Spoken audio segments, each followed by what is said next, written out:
Hi there, welcome to Dan and Manu's Townhouse.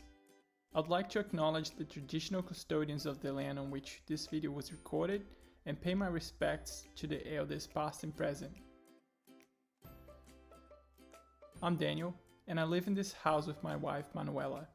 We bought this 2-story, 3-bedroom townhouse in and west of Melbourne in 2018, and since then we've been retrofitting it with sustainable features. Many of the changes we made were recommended to us by people from the Facebook group My Efficient Electric Home, with a special mention to Tim Forsey, one of the founders of the group, who we hired to do an energy efficiency assessment. So one of the first things I was recommended to do was to draft-proof the house. The house was built in 2006, so not that old, but there were quite a few gaps around doors, window frames and skirtings. So I spent some time filling gaps with no more gaps. I installed some Raven products to seal around my front door and under my laundry door. I also installed a draft stopper in our bathroom, which is a device that prevents draft from entering through exhaust fans. Another source of draft in our house was the LED lights. Our LED lights had vents and were installed on pre-existing halogen light mounts, which had gaps to avoid overheating, so we replaced them with fully sealed ones.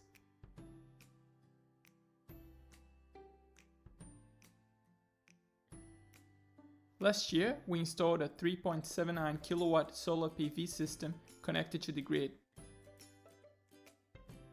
It's been generating between 5 to 10 kilowatt hour per day in winter and 15 to 25 kilowatt hour per day in summer.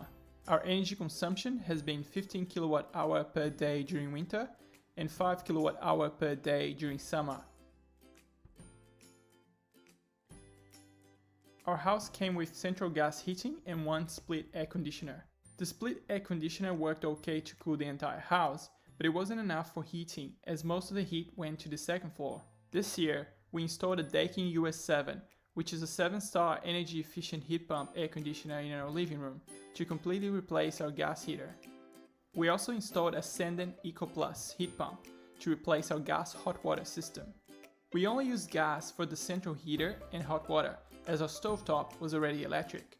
So after installing the new AC unit and hot water heat pump, we were able to completely disconnect our gas supply. In our small backyard, we have a deciduous tree, which gives us shade during summer and lets the sun in during winter. We also have a small raised garden bed. Our house came with this rainwater tank, which pumps rainwater to flush the toilets. We also use the rainwater to irrigate our raised bed. We have a 2-way tap connected to the rainwater pump. We have one hose connected to it to water plants in pots, and we also have another hose connected to a timer. This timer automatically opens the tap for our drip irrigation system in our raised garden bed. We have a few strategies in place to minimize our waste. Firstly, we compost all our food waste. We keep a small kitchen caddy where we put all our food scraps, and also a bin where we put dirty serviettes and cardboard that cannot be recycled. The food scraps get transferred to a bokashi bin that stays indoors. Bokashi is a process that ferments the food waste and produces organic fertilizer.